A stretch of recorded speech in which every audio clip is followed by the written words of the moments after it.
Um, I want to start somewhere unexpected, not with what is coming, with what you have been missing. Because here is what I keep noticing when I sit with your energy. And I want to say this carefully because it is not a criticism. It is an observation about something almost universal in people who have been through extended difficulty. You have been so focused on what has not arrived yet that you have developed a kind of selective blindness toward what has already begun.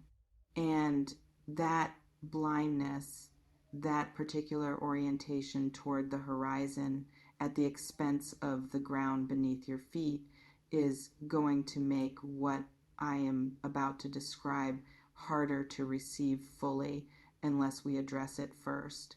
So that is where we begin.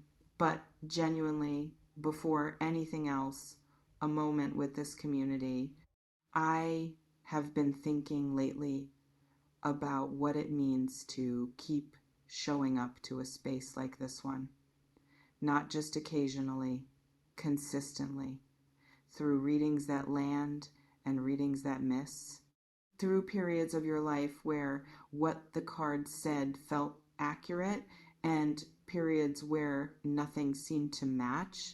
That consistency is its own form of faithfulness to yourself, to the belief that your inner life deserves attention and care and the occasional outside perspective. I do not take it lightly that you bring that faithfulness here. Thank you, all of you, returning and arriving for the first time alike. Now, let me get into what I am actually seeing, because it has been pressing at my attention since I opened this, and it deserves the full treatment. Something landed immediately when I began sitting with this. Not what I expected. I came in anticipating one kind of reading, and what I got was something with a different texture entirely. Quieter at the surface, much larger underneath. Give me a second here. Right? Okay. I think I understand what this is now. The luck era that is arriving for you, and it is real. I want to be clear about that. It is genuinely present in what I am reading. It is not the kind that descends from outside like weather, like something that simply happens to you while you stand in it. It is the kind that has been assembling itself from the inside, from decisions you made when you had no guarantee they were the right ones, from the quality of attention you brought to your own life, even during the periods when that attention was painful, from the specific, unglamorous, largely unwitnessed work of becoming more honestly yourself over a period of time that has been longer and harder than you probably would have chosen if you had been given the option. That work is what luck actually is when it arrives in a durable form, not fortune, not chance. The convergence of genuine readiness with available opportunity. And you are genuinely ready. Wait, something just shifted, and I want to follow it before I lose the thread. There is something specific I am picking up around the word luckiest, and I need to be careful here because this feels important. Luckiest implies comparison, a superlative, the most of something relative to what came before. And what I am sensing is that the comparison being made is not between this period and other good periods in your life. It is between this period and the ones that were genuinely difficult. The ones where luck felt like something that happened to other people while you watched from a position of effort that did not seem to be producing commensurate results. The luckiest era does not mean a perfect era. It does not mean the absence of difficulty or complexity or the occasional day that asks more of you than you feel you have available. It means the period where the ratio finally shifts, where what you put in and what comes back are no longer operating at the painful imbalance that characterized the seasons you have been navigating. That ratio is changing. I can feel it in the quality of what surrounds you right now. A loosening, a particular kind of readiness that has the texture of something about to move after a long period of held stillness. Let me try to get specific about what this actually looks like in the practical texture of your daily life, because I think the practical dimension deserves attention alongside the larger arc.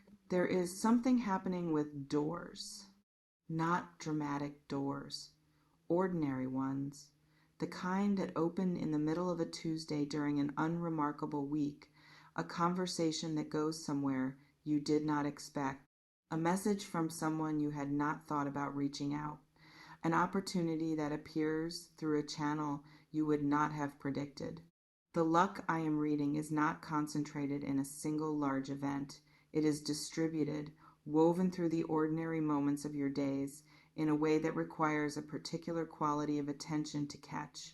And this is why I started where I started, with the blindness that extended difficulty can create toward what is already present, because some of what is coming has possibly already begun arriving and been dismissed as coincidence or explained away as not quite what you were looking for, or filed under maybe, but let me wait and see.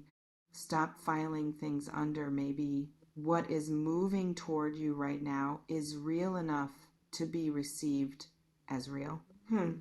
I want to sit with something that surfaced just now, because it is more specific than what I have been describing, and I want to make sure I have it right before I bring it through.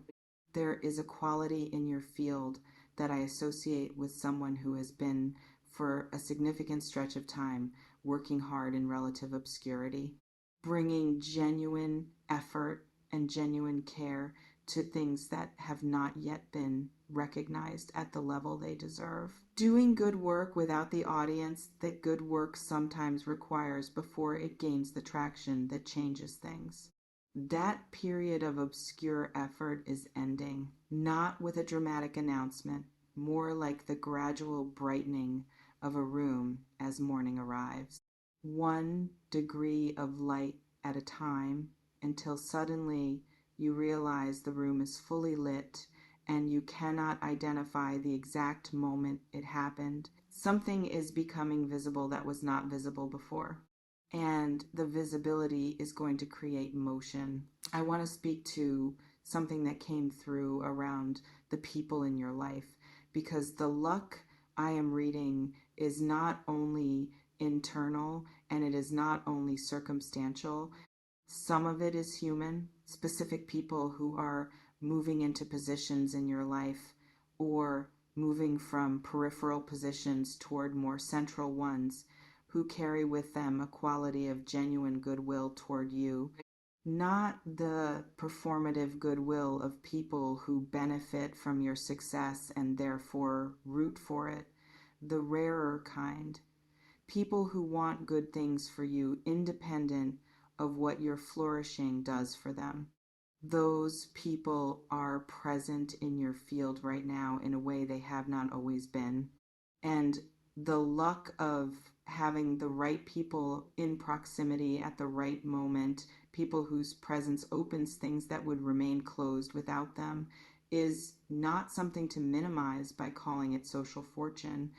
It is one of the most significant forms of luck available to a human life. Pay attention to who shows up around you in this period with genuine warmth and genuine investment in your well-being. Some of them have been there for a while and you have not fully registered the quality of what they bring.